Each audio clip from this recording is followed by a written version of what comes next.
ஓபியம்ன்ற இந்த ஒரு போதைப் பொருள்னால ரெண்டு நாட்டுக்கு இடையில போரே வந்திருக்கு. பிரிட்டிஷ் சைனா இந்த ரெண்டு நாட்டுக்கு இடையில தான் 1839 இருந்து 1842 வரையும் இந்த ஒரு போரானது நடந்திருக்கு.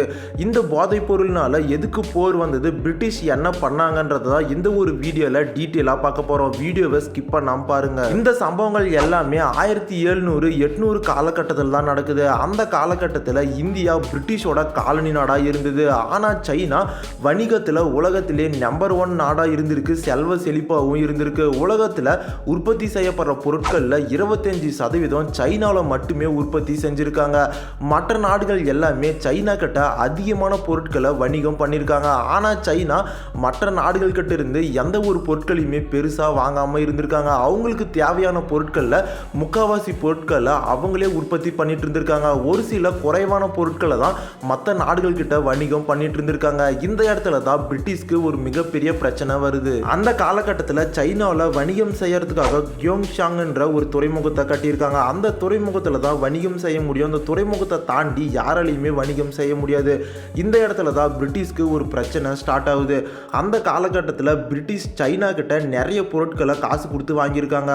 ஆனால் சைனா பிரிட்டிஷ் கிட்ட இருந்து எந்த ஒரு பொருட்களையுமே வாங்காமல் இருந்திருக்காங்க. இது பிரிட்டிஷ்க்கு ஒரு கோபத்தை ஏற்படுத்துது. அதுக்கு காரணம் நம்ம கிட்ட இருக்க எல்லா செல்வமும் சைனாவுக்கு போகுது. ஆனால் சைனாவில் இருந்து எந்த ஒரு செல்வமும் நம்ம கிட்ட வரல.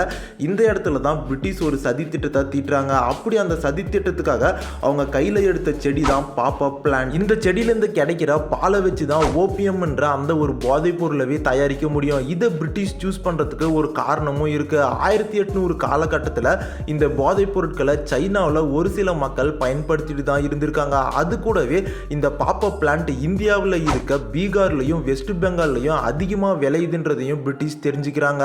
அந்த காலகட்டத்தில் இந்தியா பிரிட்டிஷோட காலனி நாடாக இருந்ததுனால பீகார்லையும் வெஸ்ட் பெங்கால்லையும் இருக்க விவசாயிகளை பிரிட்டிஷ் கட்டாயப்படுத்தி இந்த ஒரு பாப்பப் பிளான்ட்டை விளைவிக்க சொல்கிறாங்க. அப்படி விளைவிக்கிற பாப்பப் பிளான்ட் எல்லாத்தையுமே பிரிட்டிஷ் அரசாங்கத்துக்கிட்ட மட்டும்தான் விற்கணும், வேற யாருக்கிட்டையும் விற்கக்கூடாது. நீங்கள் உங்களோட நிலத்தில் அரிசி கோதுமைன்னு சொல்லி எதையுமே பயிரிடக்கூடாது, இந்த பாப்பப் பிளான்ட்டை மட்டும்தான் பயிரிடணும்னு சொல்லி அங்கே இருக்க விவசாயிகளை ரொம்பவுமே துன்படுத்துகிறாங்க. இதுக்கு எதிர்ப்பு தெரிவித்த விவசாயிகளை அடிச்சியும் மிரட்டியும் இந்த பாப்பப் பிளான்ட்டை விளைவிக்க சொல்கிறாங்க. அதுக்கு மறுப்பு தெரிவித்த விவசாயிகளை ஒரு சில சமயம் கொலையும் பண்ணியிருக்காங்க. இந்த பாப்பப் பிளான்ட்ல இருந்து ஓபியம் போதைப் பொருளை தயாரிக்கிறதுக்காக பீகார்லையும் வெஸ்ட் பெங்கால்லையும் சின்ன சின்ன தொழிற்சாலைகளையும் ஆரம்பித்து அங்கேயே இந்த ஓபியம்ன்ற போதைப் பொருளையும் பிரிட்டிஷ் அரசாங்கம் தயாரிக்கிறாங்க.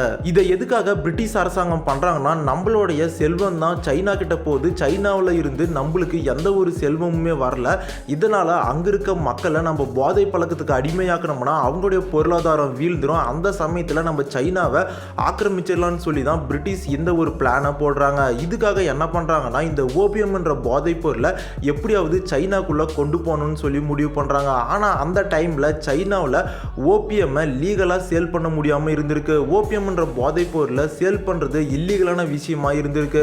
இதனால் பிரிட்டிஷ் என்ன பண்ணுறாங்கன்னா, சின்ன சின்ன கடத்தல்காரங்க காசுக்கு ஆசைப்பட்டு ஒரு சில தப்பு பண்ணுற நபர்களை எல்லாத்தையுமே பிடிச்சி கொஞ்சம் கொஞ்சமாக இந்தியாவில் இருந்து அந்த போதைப் பொருளை சைனாக்குள்ளே எடுத்துகிட்டு போகிறாங்க. பிரிட்டிஷ் இந்த ஒரு விஷயத்தை பண்ணுறதுக்கு முன்னாடி வரையும் சைனாவில் பணக்காரர்கள் மட்டும்தான் இந்த ஓபியம் போதைப் பொருளை பயன்படுத்திட்டு இருந்திருக்காங்க. ஆனால் சைனா இந்த ஒரு விஷயத்தை பண்ணதுக்கு அப்புறம் சைனா முழுக்க நிறைய இடங்கள்ல இந்த ஓபியம்ன்ற போதைப் பொருள் கிடைக்க ஆரம்பிக்குது. ஒரு பொருள் அதிகமாக இருந்தாலே அதோட விலைன்றது ரொம்பவுமே கம்மியாகும். அந்த மாதிரி தான் இந்த ஓபியமோட விலைன்றதும் ரொம்பவுமே கம்மியாகுது. இதனால் கூலி வேலை செய்கிற நபர்கள் கூட இந்த ஓபிஎம்மை வாங்கி பயன்படுத்த ஆரம்பிக்கிறாங்க. இப்படியே போக ஒரு சில வருஷங்கள்லேயே சைனாவில் இருக்க நிறைய மக்கள் இந்த ஓபியம் போதைப் பொருளுக்கு அடிமையாகிறாங்க. எந்த அளவுக்குன்னா 1729 சைனா முழுக்க கிட்டத்தட்ட 13,000 கிலோ ஓபியம் போதைப் பொருளை பயன்படுத்துகிற அளவுக்கு மக்கள் இந்த ஓபியம் போதைப் பொருளுக்கு ரொம்பவுமே அடிமையாக இருக்காங்க. இதனால் சமூகத்தில் நிறைய பிரச்சனைகள் வர ஆரம்பிக்குது. நிறைய மக்களுக்கு உடல்நிலை சரியில்லாமல் ஆகுது. இந்த ஒரு விஷயம் மன்னர் காதுக்குமே போகுது. அப்போ சைனாவோட மன்னர் என்ன பண்ணுறாருன்னா, சைனாவில் ஓபியம் போதைப் பொருளை பயன்படுத்துறது குற்ற செயல்னு சொல்லி அறிவித்து அந்த ஓபியம் போதைப் பொருளுக்கு தடை விதிக்கிறாரு. என்னதான் இவர் தடை விதித்தாலுமே அங்கே இருக்க மக்கள் இந்த போதைப் பொருளுக்கு அடிமையானதுனால தொடர்ந்து இந்த போதைப் பொருளை பயன்படுத்திட்டே தான் இருந்திருக்காங்க.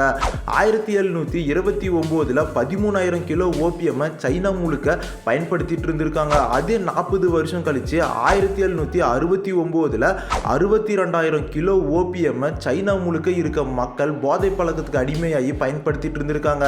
இந்த இடத்துல தான் பிரிட்டிஷ் போட்ட திட்டம் அவங்களுக்கு வேலை செய்யுது. அதாவது சைனாவில் இருந்து நிறைய பணம் பிரிட்டிஷ்க்கு வர ஆரம்பிக்குது. ஆனா சைனாவால இந்த ஓபியம் போதை பொருளை யாரு சைனாக்குள்ள அனுப்புறாங்க, இதை பிரிட்டிஷ் தான் பண்றாங்களான்றத சைனாவால கண்டுபிடிக்க முடியாம இருந்திருக்கு. பிரிட்டிஷ்மே அந்த அளவுக்கு இந்த விஷயத்தை கரெக்டா பண்ணிட்டு இருந்திருக்காங்க. இதனால சைனா மட்டும்தான் பாதிக்கப்பட்டதான்னு கேட்டா கிடையவே கிடையாது. இந்தியாவும் சேர்த்து தான் பாதிக்கப்பட்டிருக்கு. அந்த டைம்ல இந்தியா பிரிட்டிஷோட காலனி நாடா இருந்ததுனால பிரிட்டிஷ் என்ன பண்றாங்கன்னா, தொடர்ந்து இந்தியாவில் இருக்க விவசாயிகள் கிட்ட நீங்க பாப்பப் பிளான்ட்டையும் பருத்தியையும் மட்டும்தான் விளைவிக்கணும்னு சொல்லி ரொம்பவுமே டார்ச்சர் பண்றாங்க. விவசாயிகளுமே அதையே பண்றாங்க. அப்படி பருத்தியையும் பாப்பப் பிளான்ட்டையும் அதிகமா விளைவிச்சதுனால அவங்களால அரிசியையும் கோதுமையையும் விளைவிக்க முடியாம போகுது. இதனால உணவு தட்டுப்பாடு ஏற்படுது. பசி பட்டினினால மட்டுமே அந்த பாப்பப் பிளான்ட் விளைவிச்ச காலகட்டத்தில் கிட்டத்தட்ட இந்தியாவில் 1 கோடி மக்கள் இறந்து போயிருக்கிறதா சொல்றாங்க. பிரிட்டிஷ் அரசாங்கம் நினைச்ச மாதிரியே சைனாவில் இருக்க நிறைய மக்கள் இந்த ஓபியம் போதைப் பொருளுக்கு அடிமையாகி 24 மணி நேரமும் அந்த போதைப் பொருளை பயன்படுத்திட்டு வேலைக்கே போகாம இருந்திருக்காங்க. இதனால கொஞ்சம் கொஞ்சமா சைனாவோட பொருளாதாரமும் குறைஞ்சிட்டே வருது. இப்படியே வருஷங்கள் போது சைனாவில் நிறைய மன்னர்கள் மாறுறாங்க, ஆட்சி மாற்றமும் ஏற்படுது. ஆனாலுமே யாராலையும் இந்த ஓபியம் போதைப் பொருளை மக்கள் பயன்படுத்துறத கண்ட்ரோல் பண்ண முடியாம இருந்திருக்கு. 1830 ஒரு மன்னர் என்ன பண்றாருன்னா, லிங் சூங்ன்ற ஒரு அமைச்சரை சைனாக்குள்ள ஒரு படையோட அனுப்பி வைக்கிறாரு. அவரு என்ன சொல்றாருன்னா, சைனாக்குள்ள யாரெல்லாம் இந்த ஓபியம் போதைப் பொருளை விற்கிறாங்களோ அவங்களை எல்லாரையுமே கைது பண்ண சொல்லி சொல்றாரு. அந்த அமைச்சருமே சைனா முழுக்க சுற்றி யாரெல்லாம் ஓபியம் விற்கிறாங்களோ அவங்க எல்லாத்தையுமே அரெஸ்ட் பண்ணுறாரு. கிட்டத்தட்ட 1000க்கும் மேற்பட்ட நபர்களை அரெஸ்ட் பண்ணுறாரு. அந்த நபர்கள்கிட்ட என்ன சொல்கிறாருன்னா, உங்ககிட்ட இருக்க ஓபியம் போதைப் பொருளை சரண்டர் பண்ண சொல்லி சொல்கிறாரு. அந்த ஆட்களுமே பிரிட்டிஷ் அரசாங்கத்துக்கிட்ட கேட்குறாங்க. பிரிட்டிஷ் அரசாங்கமும் அந்த எல்லா போதைப் பொருளையும் சரண்டர் பண்ண சொல்கிறாங்க. 1830 அந்த காலகட்டத்தில் மட்டுமே எவ்வளோ போதைப் பொருட்களை அவங்க சரண்டர் பண்ணியிருக்காங்கன்னா 1100 டன் போதைப் பொருளை சரண்டர் பண்ணியிருக்காங்க. இதை பார்த்த உடனே அந்த அமைச்சர் இதை எப்படியாவது டிஸ்போஸ் பண்ணியே ஆகணும்னு சொல்லி முடிவு பண்றாரு. இதை அப்படியே டைரக்டா கடல்ல கலந்தா ரொம்பவுமே பிரச்சனை ஆயிடும்னு சொல்லி சுண்ணாம்பை தண்ணியில கலந்து அதுல இந்த போதைப் பொருளை கலந்து கொஞ்சம் கொஞ்சமா 500 பேரை வச்சு இந்த போதைப் பொருளை கடலுக்குள்ள டிஸ்போஸ் பண்ணியிருக்காரு. இதுல இருந்து சைனாவுக்கு பிரிட்டிஷ் தான் இந்த போதைப் பொருட்களை சைனாக்குள்ள எடுத்துட்டு வராங்கன்ற விஷயம் தெரிய வருது. இதுக்கு அடுத்து சைனா என்ன பண்றாங்கன்னா, பிரிட்டிஷோட எந்த கப்பல்களுமே இனிமேல் சைனாவுக்கு வரக்கூடாது, எந்த ஒரு வணிகமும் பண்ணக்கூடாதுன்னு சொல்லி ஒரு முடிவை எடுக்கிறாங்க.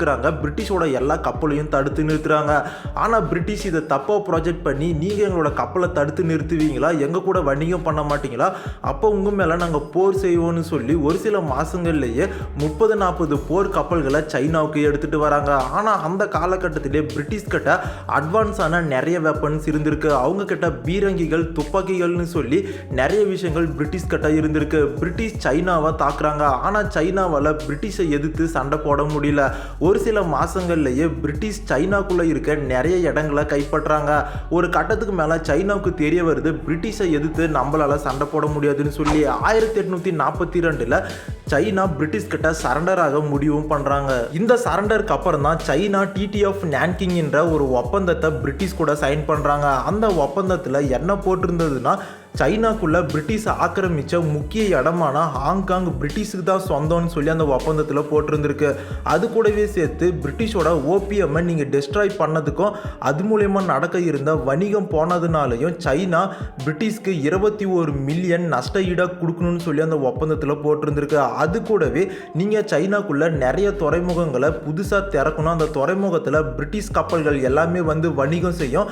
அந்த வணிகம் எல்லாமே பிரிட்டிஷோட ரூல்ஸ் படி தான் நடக்கும். நீங்கள் எதுவுமே கேட்கக்கூடாதுன்னு சொல்லி அந்த ஒரு ஒப்பந்தத்தில் போட்டிருந்திருக்கு. நீங்க எல்லாருமே இந்த போர் இதோட முடிஞ்சதுன்னு சொல்லி நினைப்பீங்க. ஆனா அதான் கிடையவே கிடையாது. திரும்பவும் செகண்ட் ஓபியம் வார் நடக்குது. பிரிட்டிஷ் அந்த ஒப்பந்தத்தை சைன் பண்ணும்போது அதுல துறைமுகங்களை திறக்கணும், பிரிட்டிஷ் அரசாங்கத்தை எதுவும் கேட்கக்கூடாதுன்னு மட்டும்தான் போட்டிருந்ததே தவிர சைனாவில் ஓபியம் போதைப் பொருளை லீகலைஸ் ஆக்கணும்னு சொல்லி எந்த ஒரு ரூல்ஸுமே இல்லாமல் இருந்திருக்கு. இதனால திரும்பவும் பிரிட்டிஷ் அரசாங்கம் காசுக்கு ஆசைப்பட்டு சைனாவில் அந்த ஓபியம் போதைப் பொருளை விற்பனை செய்ய ஆரம்பிக்கிறாங்க.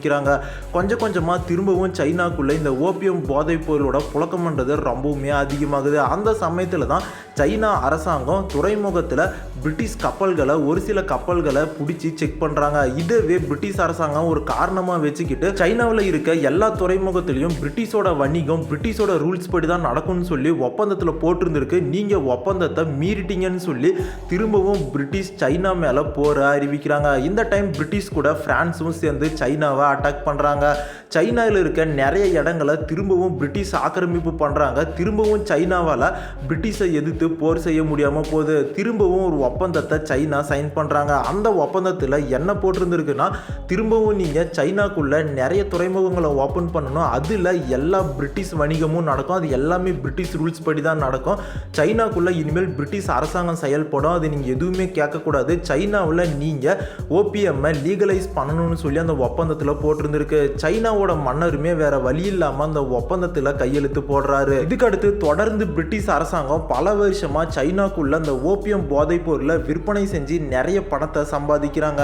அப்போ இதெல்லாம் எப்போதான் முடிவுக்கு வந்ததுன்னு சொல்லி நீங்கள் நினைப்பீங்க. 1949 செகண்ட் வேர்ல்டு வாரில் பிரிட்டிஷோட பலம் குறைஞ்சதுனால சைனாவில் மன்னராட்சி போய் கம்யூனிஸ்ட் பார்ட்டி ஆட்சி அமைக்கிறாங்க. கம்யூனிஸ்ட் பார்ட்டி ஆட்சி அமைச்ச அந்த சமயத்தில் சைனாவில் மட்டுமே கிட்டத்தட்ட 3 மில்லியன் மக்கள் இந்த ஓபியம் போதைப் பொருளுக்கு அடிமையாக இருந்திருக்காங்க. இந்த ஒரு விஷயத்தை கம்யூனிஸ்ட் பார்ட்டி நோட் பண்ணி கம்யூனிஸ்ட் பார்ட்டி என்ன பண்ணுறாங்கன்னா, சைனாக்குள்ள இனிமேல் அந்த பாப்பப் பிளான்ட்டை விளைவிக்கிறதுக்கு தடை விதித்து சைனாக்குள்ளே இருக்க எல்லா பாப்பப் பிளான்ட்டையுமே அழிக்க சொல்லி உத்தரவு போடுறாங்க. இது கூடவே சேர்த்து சைனாக்குள்ள மற்ற நாடுகளில் இருந்து இந்த ஓபியம் போதைப் பொருள் வந்துடக்கூடாதுன்னு சொல்லி இதுக்காக ஒரு தனி ஆர்மி டீமை உருவாக்கி சைனா முழுக்க வெளியிலேருந்து வர எல்லா போதைப் பொருட்களையுமே தடுத்து நிறுத்துறாங்க. கொஞ்சம் கொஞ்சமாக சைனாக்குள்ள இந்த ஓபியமோட புழக்கன்றது ரொம்பவுமே கம்மியாகுது. அப்போதான் கம்யூனிஸ்ட் பார்ட்டிக்கு சைனாக்குள்ளேயே இன்னொரு பிரச்சனை வருது. அங்கே இருக்க விவசாயிகள் இந்த பாப்பப் பிளான்ட்டை விளைவிக்கிறதுனால தான் எங்களுக்கு அதிகமான லாபம் கிடைக்குதுன்னு சொல்லி கம்யூனிஸ்ட் பார்ட்டியை எதிர்த்து சண்டை போடுறாங்க. கம்யூனிஸ்ட் பார்ட்டி பல பேச்சுவார்த்தைகளுக்கு அப்புறம்